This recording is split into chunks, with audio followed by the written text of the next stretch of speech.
4. When I come to, I'm in another room I don't recognize. Unlike the room I woke up in before, this one is smaller and only has space for a table positioned at the base of a single bed and a toilet, shower, and sink, which are all crammed together against the wall opposite me, off to the left-hand side of the door. Everything is gray and metallic, cold.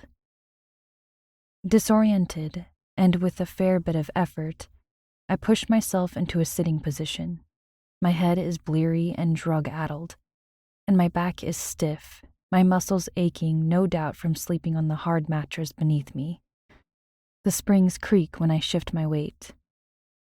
I swing my legs over the side of the bed and plant my feet on the floor, abruptly going still.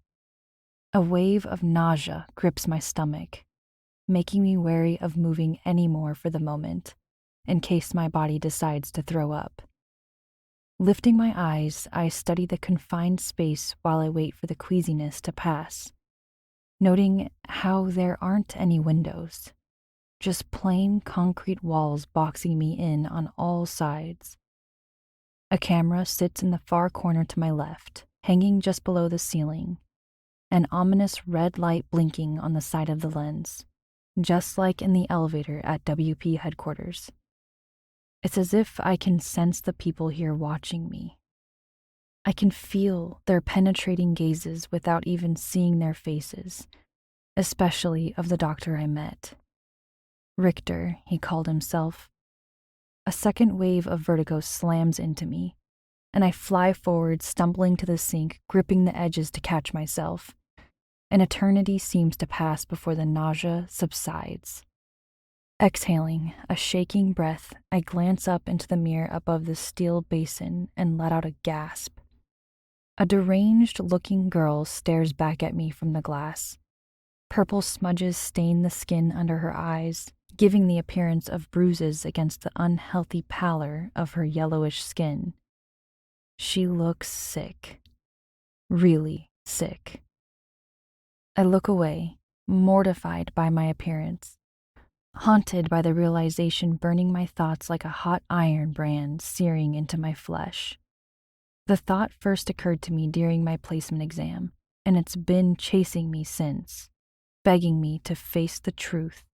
And the truth is, something is wrong with me. I choke back a sob as the walls around me seem to inch closer, pressing in on all sides. As my pulse thunders in my ears, my eyes snag on the corner of the mirror, catching on the reflection of a bundle of clothes folded in a pile on the mattress behind me. Thankful for the distraction, I return to the bed and run my fingertips across the rough fabric, also gray, also cold.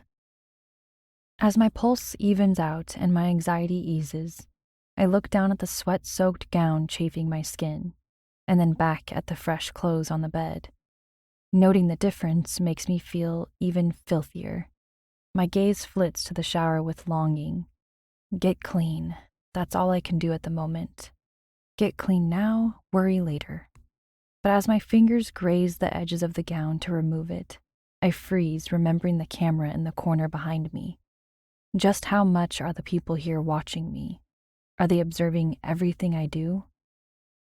I peer over my shoulder at the blinking red light and push a faltering breath out through my lips.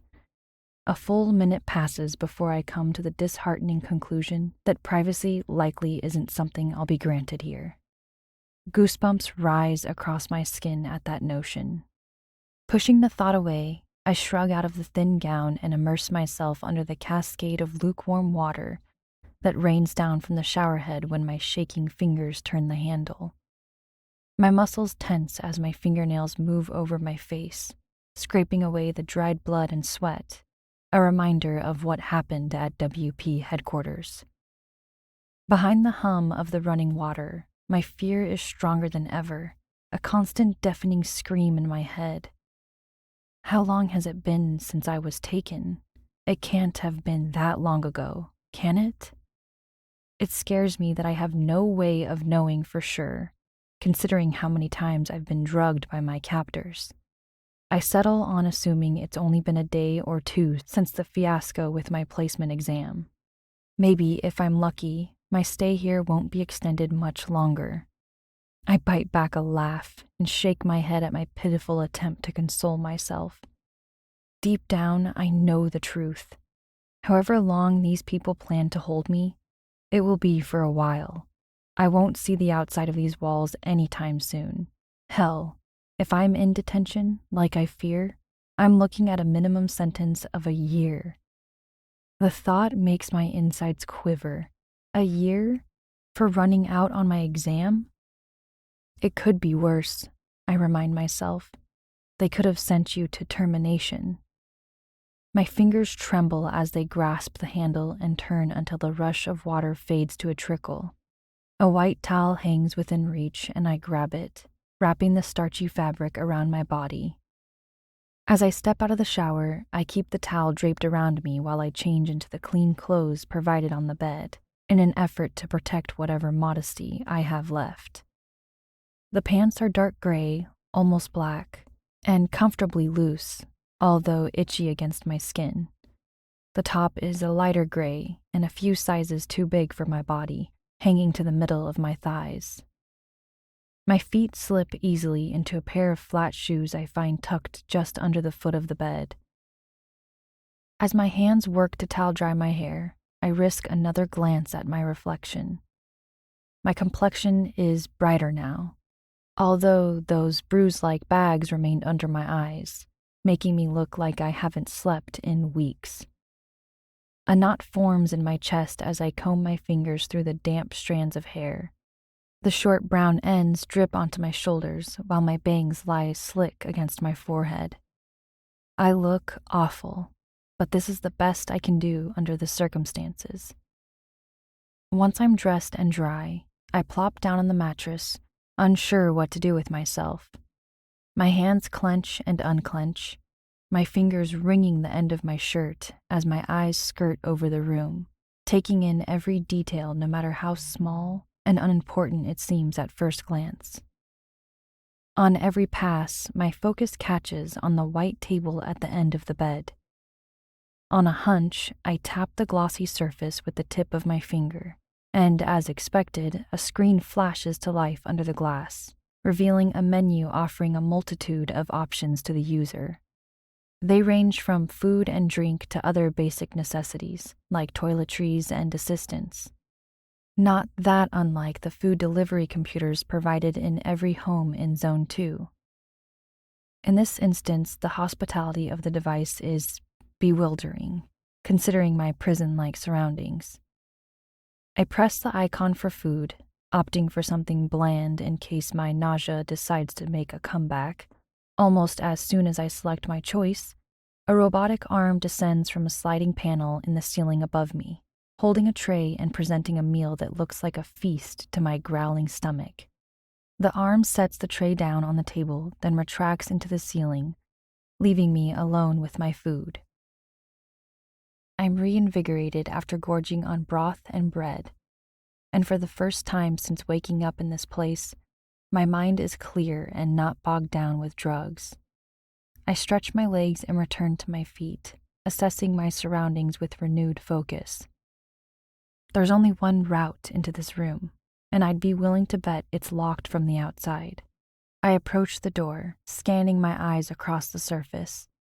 No latch, no handle, no defining feature of any kind. Just a slab of steel blocking my only hope of getting out of this place.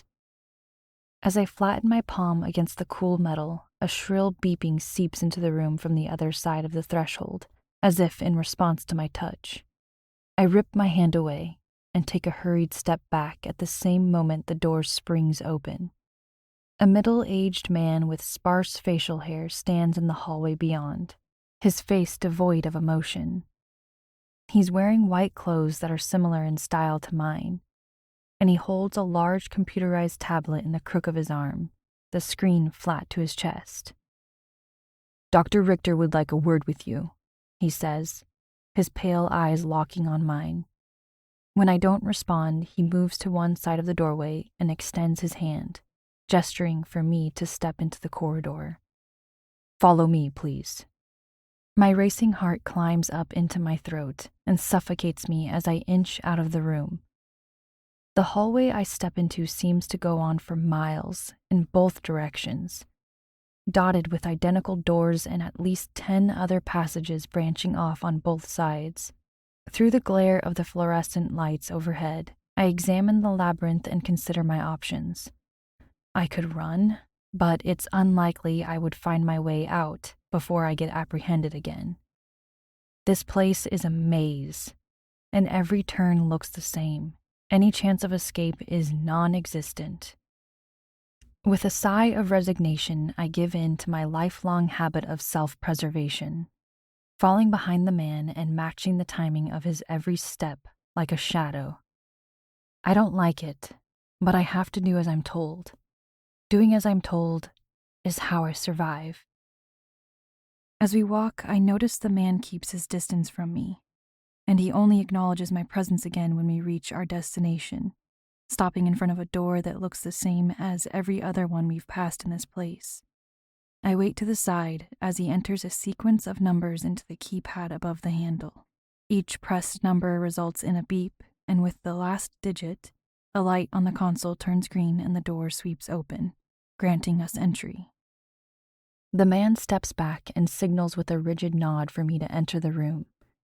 I have a bad feeling about this, but what other choice do I have? Except to obey. When I cross the threshold, the first thing I notice is a metal table, accompanied by 2 chairs facing each other. The room itself is plain and gray, apart from the wall on my left, which holds a large tinted mirror. A surveillance camera hangs in the far corner, watching me from its place by the ceiling. "Take a seat," the man instructs. "Dr. Richter will be in momentarily." As I look back over my shoulder, he sweeps his hand to the side of the table with the chair facing the mirror.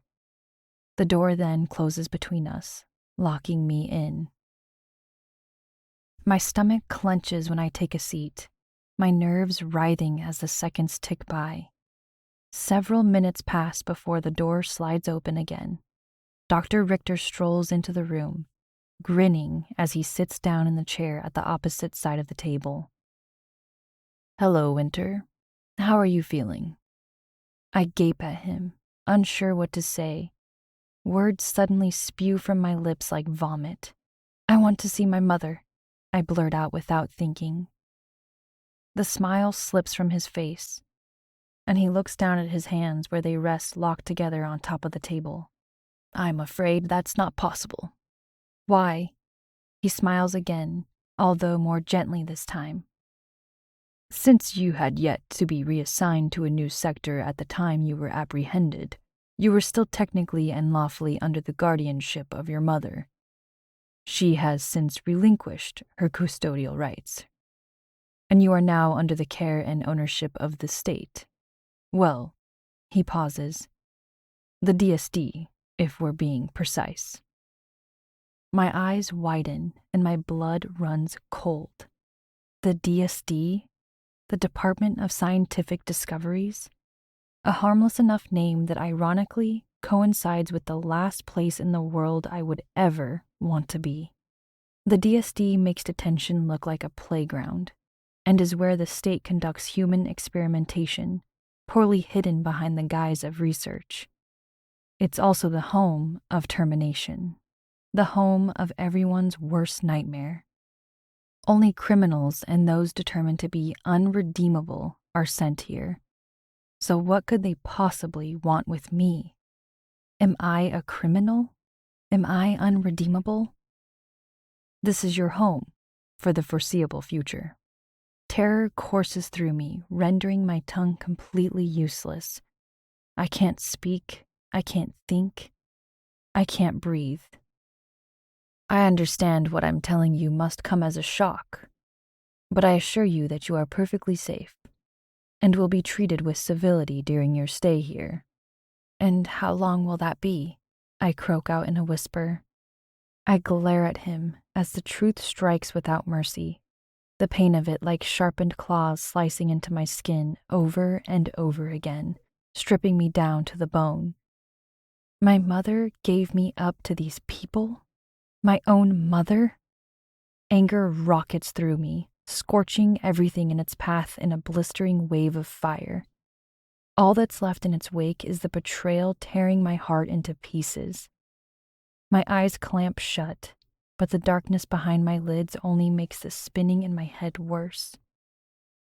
I'd like to discuss what you were doing prior to the incident. My eyes snap open and lock on Dr. Richter, his right brow slightly cocked in a quizzical expression.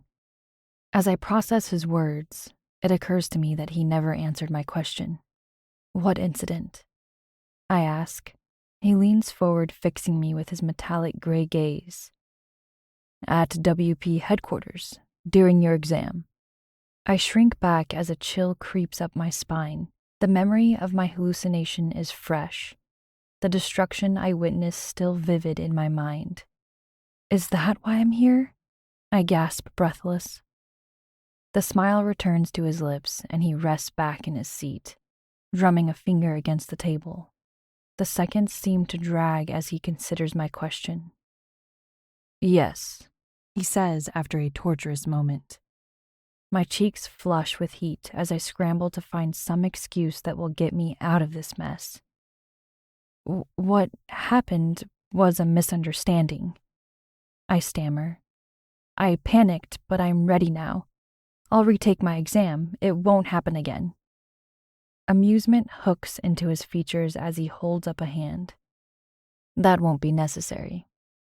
Dr. Richter reaches under the table and produces a tablet which he places between us.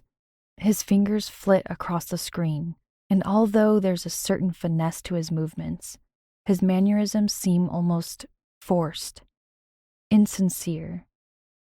As far as I can tell, the only natural thing about this conversation is my fear. The fear I'm feeling is definitely real.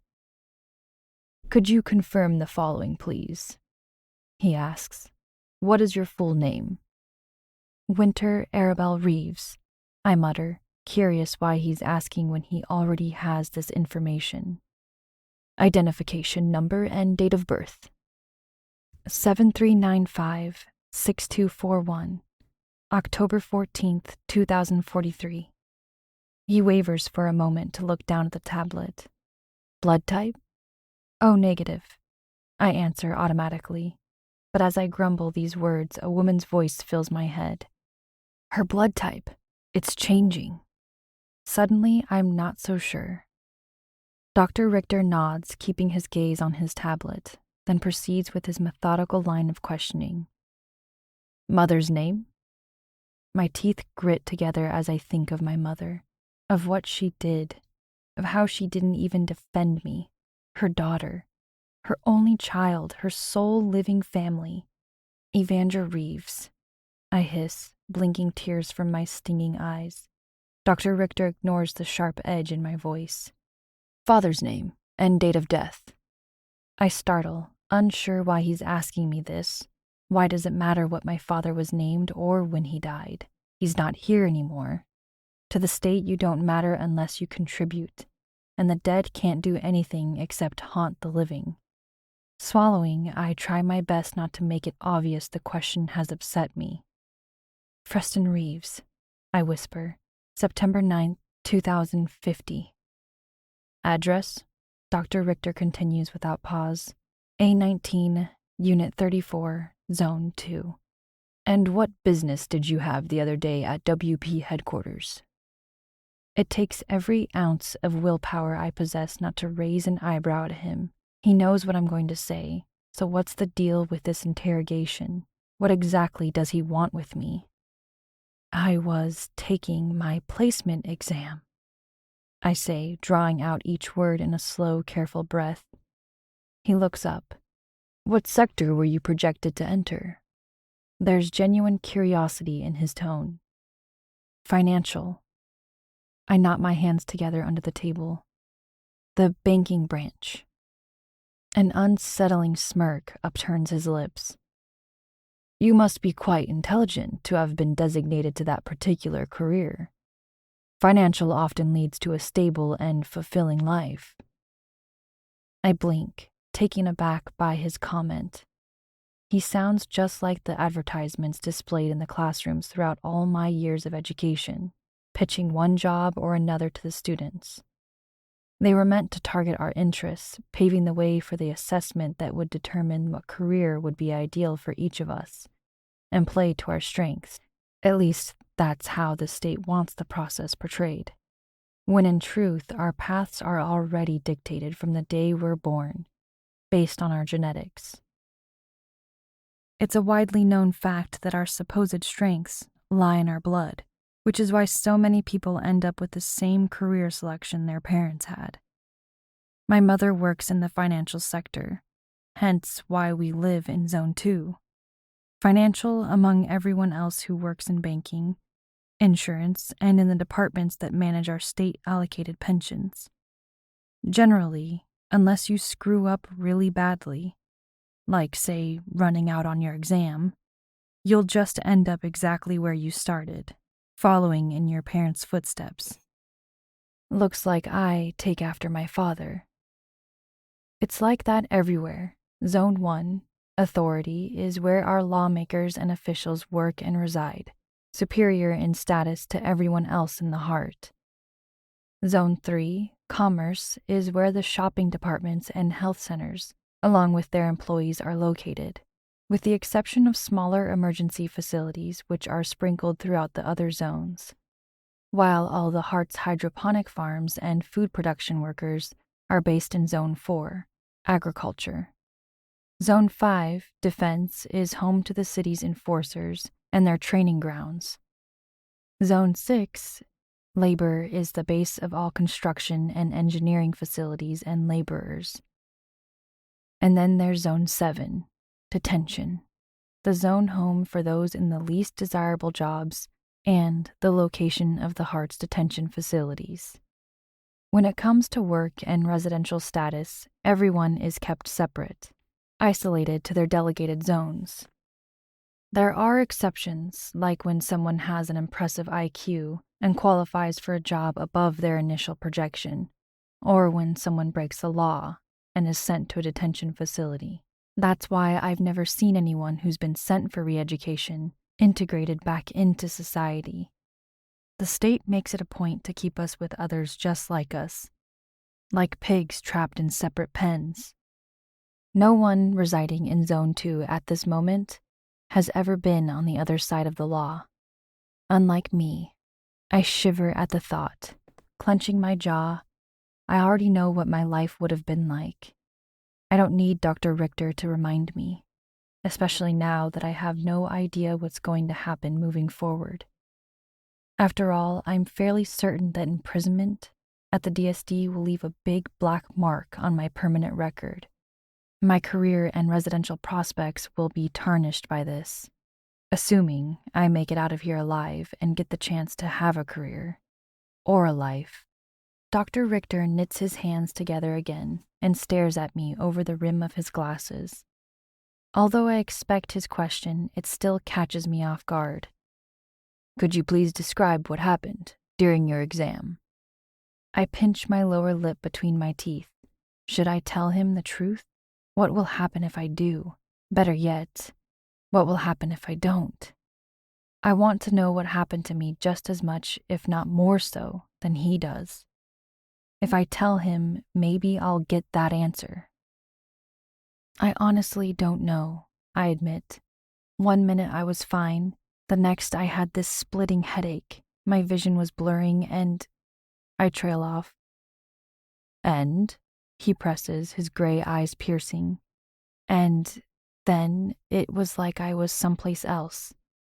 I was seeing things around me that weren't actually there, even though it really felt like they were there. I was hallucinating, I guess. Before I could make sense of what was happening, I was back in the exam room. My pulse accelerates as I wait for Dr. Richter to speak. His stern expression tells me little. What exactly did you see? He asks after a moment. I hesitate, swallowing past the sudden lump in my throat. Why does he care what I saw? It was just a delusion. It wasn't real. Was it? A one-word answer breaches my lips without thought. Destruction. His eyes enlarge just enough for me to notice the change, but before I can properly assess his stunned expression, he clears his throat and looks down at the table, typing something into the tablet. I'd like you to examine the following documents.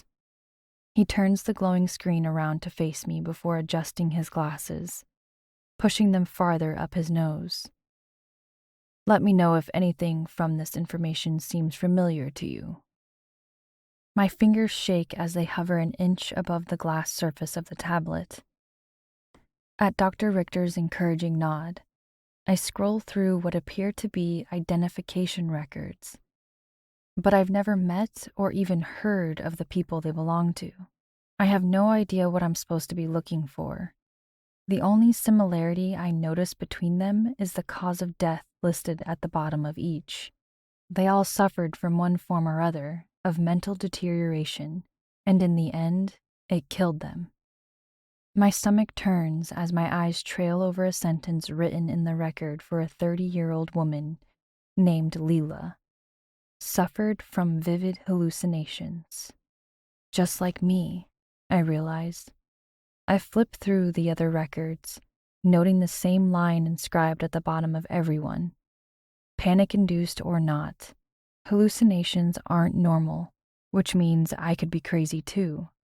I could be like the people in these files, and I could just as easily end up the same way. Dead. I'm sorry, I whimper, ignoring the sharp pain in my gut. I don't recognize any of them. Don't focus on the records. Focus on their traits. Their physical appearance is key. Dr. Richter waves a dismissive hand, urging me to look again. At his behest, I flick through the documents 2 more times, examining each picture with scrutiny.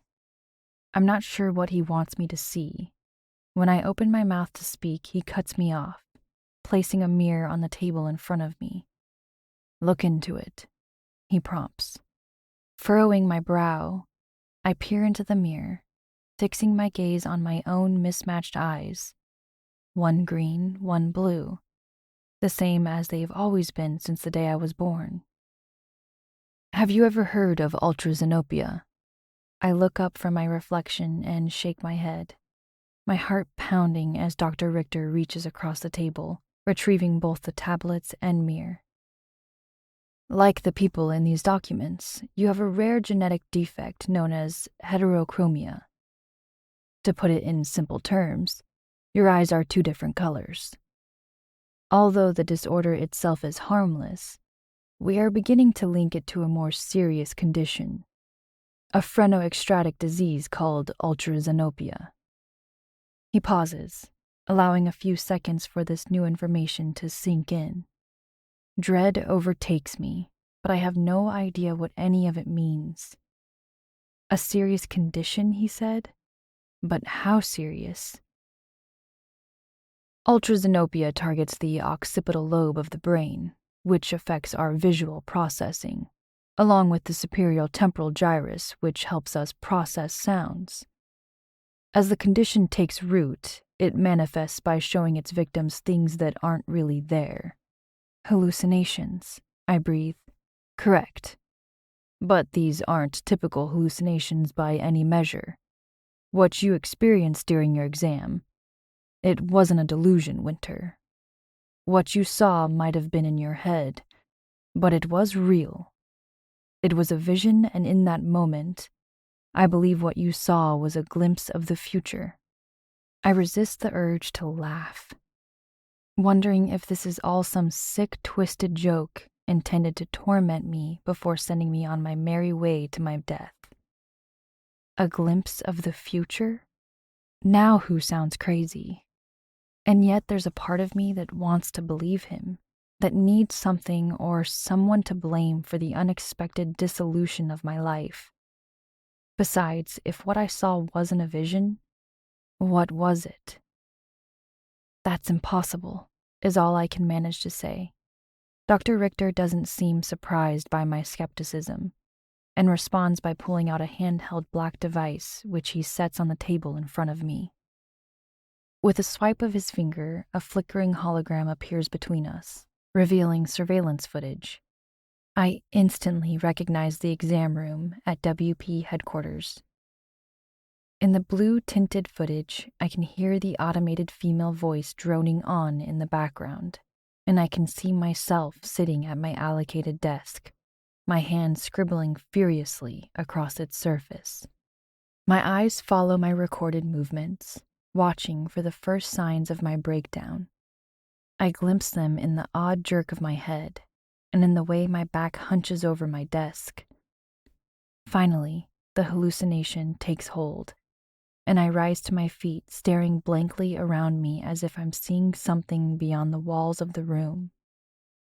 The events that follow happen just as I remember them, from that blood-curdling scream right up to the moment I chose to run away. The footage cuts when I race out of the room.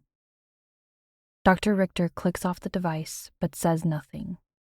Shaking my head, I meet his gaze. "That's impossible," I say again, louder this time.